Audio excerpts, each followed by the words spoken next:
What's the contribution of OTs with expertise in SI in the treatment of children with autism? Well, as you know, we've really seen a huge increase in the diagnosis of autism over the last several decades.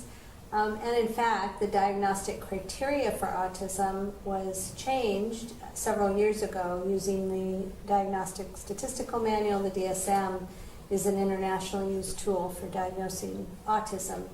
And at that time, just a few years ago, sensory criteria, sensory symptoms were included in the diagnosis. I think it's quite clear that that change was greatly influenced by the literature from occupational therapists. Occupational therapists have been writing about and documenting sensory differences in autism.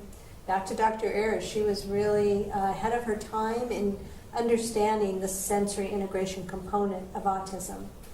And in addition to that contribution to the diagnostic criteria, we now have 2 very solid randomized controlled trial studies that show the effectiveness of occupational therapy using a sensory integration approach for children with autism. There are some standards that suggest that having 2 solid randomized controlled trial studies meets the quality indicators for considering an approach evidence-based. So we do meet that criteria now.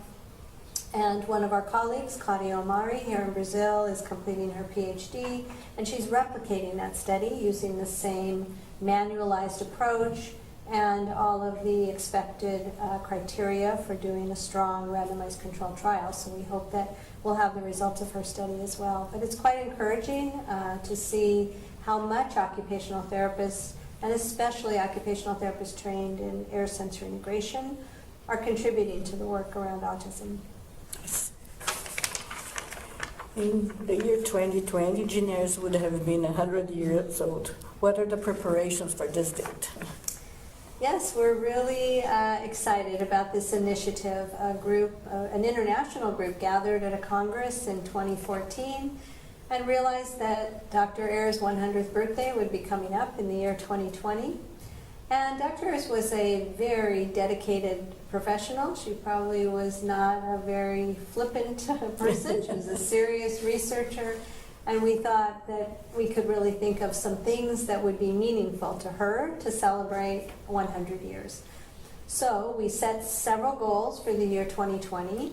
One of them was to demonstrate scholarship in air sensory integration, and we have a wonderful project where clinicians and actually parents, people around the world are reviewing peer-reviewed journal papers to identify 100 papers that contribute to this theory base.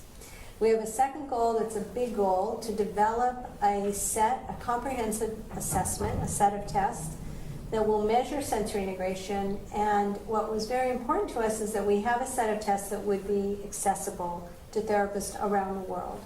So our goal is that we would standardize these tests in 100 countries. We have about 75 countries represented now. We hope to hit 100. And these tests will be free. They'll be open access, meaning that they will not be owned by a publisher or any individual. So we hope that this means that children all over the world will have access to testing without the concern of the cost of the test materials or scoring tests. We are using 3D printers to make the test materials. That's been an exciting aspect of this project.